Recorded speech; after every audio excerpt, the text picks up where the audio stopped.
What's going on, y'all? This is Wavy Lake, and this is my first ever video being posted on this channel. This channel is mainly going to be about football and basketball, a little bit of basketball, more so football, and just to give you guys a little bit of insight of who my favorite teams are in the respective sports. I'm a Philadelphia Eagles fan, go Birds, and I am a Orlando Magic fan. I just recently started liking the Magic. I feel like they got a lot of potential. I think they're going to do pretty good going into this new season coming up, but that's a conversation that we'll get to have in a later time. For now, we're going to go ahead and start this video off, as you guys can see in the description, on my opinion on every NFL team going into the 2025-2026 season. Starting off things with the AFC North, we're going to start off with the Baltimore Ravens. The Ravens have been a team that usually should be in the Super Bowl with how dominant they have been in the regular season the past few years. They've been a great team that knows how to beat just about anyone. Their offense has been the strongest part of their team, and their defense has shown flashes of being dominant. But when it comes playoff time, I always feel like they play too conservative. When they're down, they try to play catch up when they shouldn't have to. And this team always tries to pick up the pace in playoff games when they should start fast and finish strong. But overall, the Ravens have always been a solid team looking to get over the hump like they did back in the 2012 season. The Cincinnati Bengals. The Bengals have a truly elite offense, but I cannot say the same for their defense, so they both throw off the balance of each other. This is a team that people would not want to face come playoff time, but then again, they are a team where you can say, I'm not worried about the Bengals. Even so, with the players that this team has, they have been able to stick around and be competitive. The question remains is if their defense can help out the offense. And that's the bad thing about the Bengals, is that they have extreme elite talent, as we saw these last two seasons on that offensive side of the ball, but they haven't really been able to replicate what they had did back in the 2021 season when they went all the way to the Super Bowl. It's hard to say if as long as the Bengals can get their defense fixed, they're going to be competitive. They can compete with just about anybody. As we've seen them beat the Chiefs, we've seen them beat the Bills, but that was just a one season thing. If they're not able to fix that defense, what are they going to be able to do is the question. So we got to wait and see what the Bengals are able to do. The Cleveland Browns. There's honestly not too much for me to say about the Browns. Sure, they did just draft Shedeur, but as far as the team goes, their biggest news this offseason was them giving Myles Garrett that huge contract. The team is pretty much back to square one, and the Browns have only made it to the playoffs twice in the last 5 seasons, and they've only made it there twice since I started watching football in 2010. It was great to see them in their playoff drought a few seasons ago, but they have gone back to being a below average and inconsistent team again. Browns fans, you guys deserve a whole lot better. The Pittsburgh Steelers. With the Steelers, I feel like you already know what to expect with this team. With Mike Tomlin as your head coach, this team is at least guaranteed not to have a losing season. But what does that mean when you don't win Super Bowls, much less make it back to the AFC Championship round? The Steelers are a team that plays with the fans' feelings for 17 to 19 weeks and just barely makes the playoffs and putting themselves in a position to get a lower first round pick. As of right now, I would say the Steelers are the definition of being a mid team, not good enough to win a Super Bowl, but not bad enough to have a losing season. AFC South, Houston Texans. The Texans are a good team, but for some reason, they just refuse to be a great team. The furthest the Texans have ever gone to playoffs is the second round. They have always had good but not great teams for what I've seen from them. I believe that Stroud can take this franchise further in the playoffs, but I think it should start with the team getting the 1 or 2 seed in the playoffs, which the franchise has never achieved in its history. Indianapolis Colts. The main problem I have with the Colts is that they've been inconsistent and riddled with injuries. The Colts are a team that when you see the talent that they have, you wonder why they can't go on a deep playoff run. They usually have a great offense, O-line, and a solid defense. It's difficult to tell when they'll break through again. If Anthony Richardson can stay healthy and play consistently, the Colts can be a huge threat in the AFC. Jacksonville Jaguars. I don't even know where to start with this team. Where they are right now isn't where they want to be. Just a few seasons ago, they had high hopes, especially after that comeback win against the Chargers in the 2022-2023 playoffs.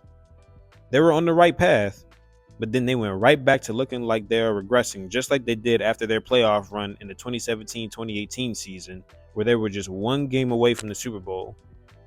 The way their season ended 2 seasons ago spelled trouble for them after losing their last game of the season to the Titans. Last season definitely didn't show any promise from them either. Despite saying all that though, the Jags still have their strongest part of their team, which is their defense, but that's not saying much if they don't have any sort of offensive consistency. Tennessee Titans. This might sound funny, and trust me, this is going to sound funny, but I think Tennessee will definitely be much more improved for the 2025-2026 season. I don't expect them to win the division this year, but I definitely see this team being more competitive. Last season, the Titans' defense was ranked second in yards allowed, only behind the Philadelphia Eagles. Some of their games last season were close, and some games where they did get blown out, they kept it competitive earlier in the game. The Titans played their divisional opponents well too, with the largest loss being by 9 points to the Texans in the Week 18 finale. So it's not like they can't compete within their own division. Personally, I see this team becoming a dark horse team within the next season or two if they have some level of consistency on the offense. AFC East, Buffalo Bills. I almost feel bad for the Bills. Season after season ends in heartbreak in some way or the other. But the main reason for the heartbreaking ends is because of one team and one team only, or at least mainly, and that's the Kansas City Chiefs. But the one thing I don't understand about the Bills is that they usually have no problem beating the Chiefs and Mahomes in the regular season. But come playoff time, they always seem to break against them. Fortunately for the Bills and Bills fans is that Tom Brady is no longer running the AFC East, but now they are, as they have won the division for 5 straight seasons. Surprisingly, the Bills' defense is what holds them back. Josh Allen is doing everything he can, even in the MVP season, to help the Bills get as far as they have gotten the last few seasons. They just continue to find ways to come up short. Miami Dolphins. Thinking about it, when was the last time the Dolphins hosted a playoff game? Oh, dang, back in 2009, and that was a year before I started watching football. But besides that, anyway, the Fins have a lot of potential, but they just can't live up to it. I believe the only way this team can have a deep playoff run is by having home field advantage because they are terrible when it comes to playing cool weather games, which in this era of football, the Fins are likely to have to overcome the Chiefs, Bills, and Ravens getting the higher seeds in the AFC. Winning the division is already difficult enough for them. Patriots. Obviously, the Brady and Belichick era has been over for a few seasons now, and the once dominant dynasty the Patriots had is nothing more than a shell of what they used to be. The Patriots are still optimistic, though, with Drake May at quarterback, and seeing how promising he was last season could help the team be in position to be a playoff contender once again. However, I think the Patriots are in rebuild mode and just trying to see what works best for them. New York Jets. Is it bad that I've had high hopes for the Jets the last few seasons? Yeah, it probably is. But I just feel like this team should be good and that they're only a quarterback away from at least being a playoff contender. Somehow, though, they just go back to being the just end the season team that we've seen for the last 15 years now. I will say that I like the addition of Justin Fields to the team. It should definitely be a lot more run heavy, but it's hard to say how they will stack up in their division. One thing that did disappoint me about this team is that I was expecting their defense to be at least a top 10 defense in the league, but last season they took a huge step back. We will see how it all goes down this season, but my expectations are not too high for them anymore.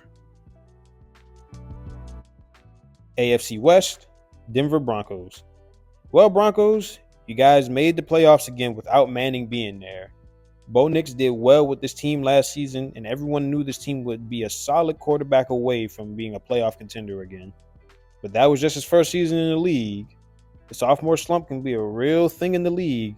Not to say that it'll happen to him, but as long as Nix can continue to play at the level that he did last season, Broncos will definitely be a tough opponent to play against, especially within their division. And they've gotten a few upgrades on the defensive side too. So I'm definitely looking forward to seeing if they can replicate what they did last season, if not better. Kansas City Chiefs. I have a lot of respect for the Chiefs, despite them being the next dynasty like the Patriots were. I am an Eagles fan, So the fact that I witnessed Andy Reid win 3 Super Bowls with them made me respect this team a lot after he left the Eagles after the 2012 season. But putting that aside, this team will always be a Super Bowl contender until proven otherwise. Mahomes has been to nothing less than the AFC Championship game, and the Chiefs haven't lost their division since Peyton Manning left after his Super Bowl win in 2016. This team is really looking like the Patriots when Brady was still there. Nothing but dominance from this team. But I do think they might take a little bit of a step back, but it's always hard to say because this division is like you'll think that they'll lose it and then they'll somehow find a way to win. You could say it could be the refs, whatever the case may be. But again, until proven otherwise, nothing less than the AFC Championship game, you guys. And I still think they're going to win this division again. Los Angeles Chargers. I hate to say this, but the Chargers are the AFC's versions of the Falcons when it comes to choking. What sucks about them, though, is that they usually have a great team and roster overall. So they get a lot of hype, but very little to show for it. This is the definition of a team that looks good on paper, but always chokes or comes up short. I believe Herbert can be an elite quarterback if he's not one already, but he has to find a way to elevate this team to get at least a playoff victory. His 2 playoff appearances were not the best for him, and it's not always his fault, but last season's early playoff exit to the Texans really should have people thinking about his future with the team. Las Vegas Raiders. The Raiders are a passionate team, but that's about it. And maybe that's because of them moving out of Oakland that things are so much more different for them. But as far as I can remember, the Raiders were not a good team or mid at best. Their best season from my years of watching football was either 2016, where they went 12-4, or 2021, where they went 10-7. Both seasons they made the playoffs, and both seasons they lost in the first round. I see the Raiders being similar to the Dolphins. They can have a good team one year, but are in the same division as a team that has a dynasty. It's hard to take them seriously, but it's always exciting to see them do well when they do. This season should be interesting to see how well they can do with Pete Carroll as coach, Geno Smith as quarterback, and their newly acquired running back Ashton Jeanty.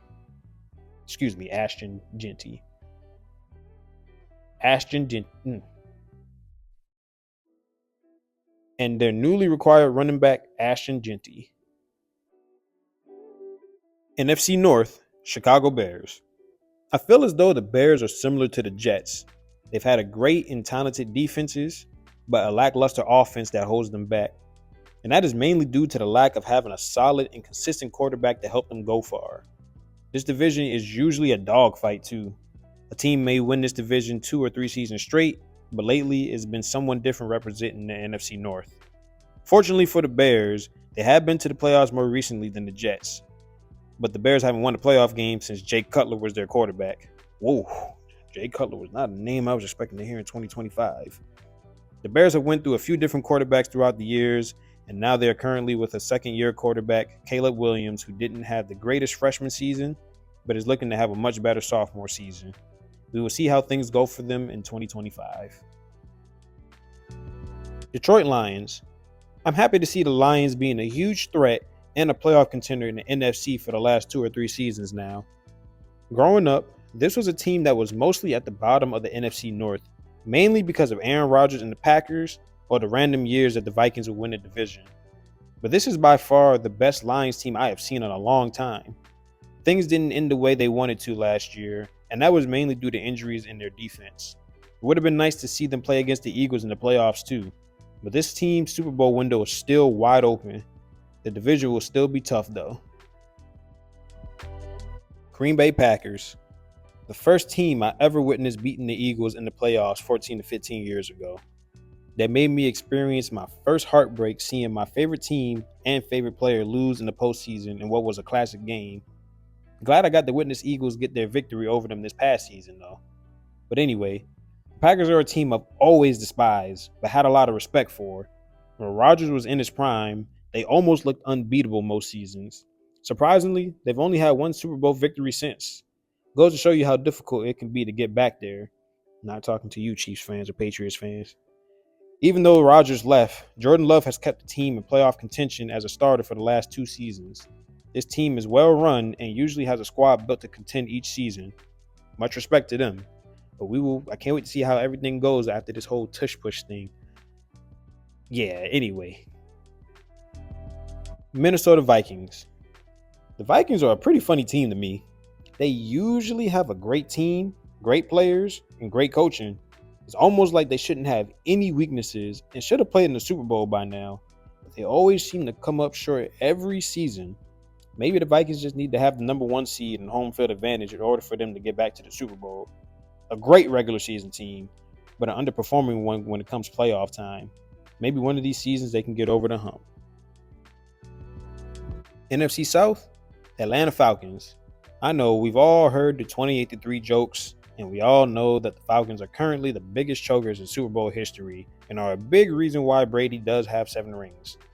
But the Falcons have always been a team that is all offense and little defense, at least from what I've seen.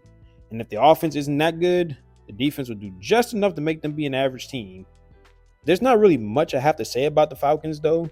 They either had a really good season or an average one at worst. I believe until they have a defense that can match their offense as far as consistency goes, they won't be back to another Super Bowl anytime, but they do have a bright future at the moment. Carolina Panthers. This team hasn't been the same since prime Cam Newton. The Panthers have been on a downward trajectory the last few seasons, but the way Bryce Young ended his sophomore year gave the Panthers a little more hope for him and their future. The problem with this team is that they've had a difficult time staying consistently good. One season, they're good and win the division. The next season, they're just downright terrible. But lately, they have been consistently bad. Again, a bright future, but hard to tell when they'll be a true playoff contender. At least they're in a division where it's up for grabs. New Orleans Saints. This used to be a team to look out for during the Drew Brees era. But 2020 was the last time they had a shot at going back to the Super Bowl, and Brady ended that in his first season as a Buccaneer. Now the Saints struggle with being an average or terrible team. That 2-0 start that they had last season had a lot of people believing that they were going to be a threat once again, but inconsistent quarterback play derailed the hype train. Saints are a shell of what they used to be, and the only thing that's somewhat intact is their defense, but that's not really saying much anymore. Long ways to go for Saints fans. Breeze did have a lot of playoff success stolen away from him when he was there too. Tampa Bay Buccaneers. At one point, this used to be an unwatchable team, but ever since Brady and Baker became the quarterbacks for the Bucs, they've won their division for 4 straight seasons now. One of the best defenses in the league and arguably a top 10 offense in the league as well. And they sure have given the Eagles a tough time too. It's good to see that Baker Mayfield has found himself a home after things didn't work out in Cleveland. But now the question is, can they get back to the big game in February? Only time will tell. NFC East, Dallas Cowboys. Is it fair to say that everybody hates Dallas? That's a fair thing to say, right? Yeah, Cowboy fans, we all know you guys won the Super Bowl 20 plus years ago, but people stopped caring about what you do years ago, especially those who weren't born yet. People care about what is happening right now. And until they win another one, talk about what's relevant. But anyway, Cowboys aren't a team that I despise the most anyway in the division. My parents are Cowboy fans, so I've watched their games almost as much as I watch any of the Eagles games. This is the team that's given the Eagles the most trouble in the division over the years. Another team that is good on paper, but we all know how the season will end for them. And we always look forward to it at the end of every season. But other than that, Cowboys have had a really good offense. Their defense, I would say, has been a little on the underrated side, but just never lived up to it, especially after that blowout that they had against the Green Bay Packers in the 2023 season. So still not too much for me to expect of them, but I give props to Dak Prescott. He's definitely had the NFC East division, like he's had their number over these seasons, so I give him his credit there. But I still don't really have too much of a high expectation for the Cowboys. But at least the Cowboy fans can have some hope. We haven't had a repeat champion in this division in over 20 years, so let's see if that trend continues. New York Giants. You know, I can actually remember when the Giants defeated Brady for the first time. I wasn't watching football then, but that was one game I remember as a kid when the Patriots were undefeated. I didn't know the Giants at the time were the 6th seed, but they overcame everything that postseason. Hard to believe sometimes that they were the one team to beat Tom Brady twice in the Super Bowl. They look nothing like that now. They might be slightly better than they were last season with Russell Wilson at quarterback, but I don't know how much of a difference that'll be. They have made a lot of changes after this draft, and I do think that their defense is going to take a step up from this season compared to last season as well. And they could potentially find things out, maybe be a dark horse team in the NFC. Oh, but by the way, Giants, I do want to give you a big thank you for Saquon Barkley. We'll just see how things go for y'all this season. Philadelphia Eagles. From 2010 to now, 15 long years, I've been a fan of this team. And let me tell you guys, it's definitely been worth it. I don't even know where to start with them. But what I will say is, witnessing this team go to 3 Super Bowls and win 2 of them in my lifetime is a blessing. Not a lot of people can say that.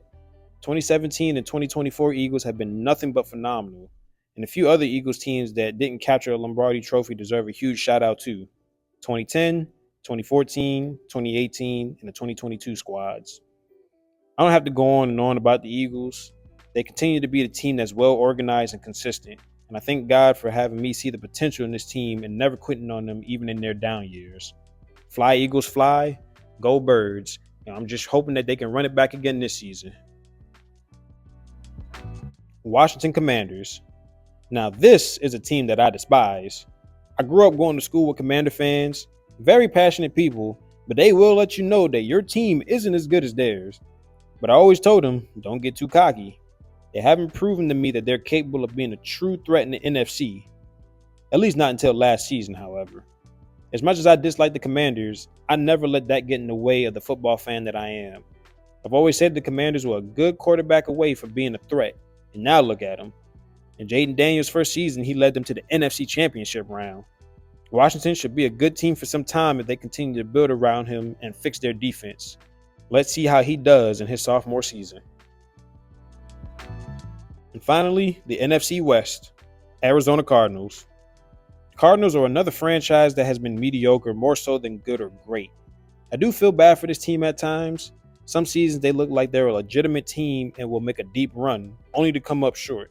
Most seasons, they're just overall a bad team that has a lot to fix. It also doesn't help that the Cardinals play in one of the toughest divisions in the league too. I remember when this division was one of the worst back in 2010 when the Seahawks won the division with a 7-9 record. How greatly have things changed? Anyway, I think where the Cardinals are now is just not enough for them to keep up with some of the heavy-hitting teams in the league. But then again, this division can alternate between who wins each season, so the Cards could surprise everyone. They are a potential dark horse team of mine as well. Los Angeles Rams. Now, when this team gets hot, they are probably the toughest team to beat in the NFL. Right now, I'd say the Rams' biggest weakness is what the Eagles exploited both times last season, and that's the lack of a rush defense. Saquon really ran all over their defense both times that they played against each other. But the Rams are a team that can play against anyone. As we all saw, they were the closest team to beat the Eagles in their playoff game last season. I expect them to be somewhat the same, if not better, going into the 2025-2026 season. They always seem to start off slow in the beginning and get hot at the right time at the end. Rams should be favored to win their division again this year. San Francisco 49ers. A team that's often had their seasons decided by how healthy they are. I don't think that will necessarily be the case this season though. They did lose a few defensive pieces, and we will see how healthy their offense will be this year as well. Personally, and I could be wrong, but I believe the 49ers Super Bowl window under Shanahan is closed. They had their 2 chances against the Chiefs in 2019 and 2023 and failed both times. Getting back to the Super Bowl is going to be tough, especially with how good some of the other NFC teams are going to be, along with competition in their division. Of course, if this team can stay healthy, they will be a big threat in the NFC, maybe even a top 3 or 4 team. But with how things have stacked up for them the last few seasons, they would need to hope that they can get it all together. And stop abandoning running the football. A team that can run well should not stop running, and I believe that's a huge reason why they lost to the Chiefs twice. Seattle Seahawks. One thing I will give the Seahawks credit for is that they're a scrappy team. You don't exactly know how good they will be, but you do know that they won't be that bad either. Seahawks are the only team I have not seen the Eagles defeat since I started watching football. I think that this team is just all around good, but not great like they were during the Legion of Boom days in the early 2010s. I'm not sure how confident I am in Sam Darnold leading this team to a Super Bowl, much less the playoffs, But what I am confident in is that they will be a team that will get some good wins throughout the season. I think this will be the surprise team of the season if Darnold can lead them to 10 or 11 victories. But then again, with a new coach and a new quarterback, things might not exactly go the way that they would expect it to. And this is my opinion of every NFL team for the 2025-2026 season. What do you guys think? Anything you agree or disagree with? Let me know in the comments. I will soon drop another video making my NFL 2025 records prediction and playoff predictions as well. If you like this video and want to see more content, be sure to subscribe to my channel, and I'll see you all in the next video.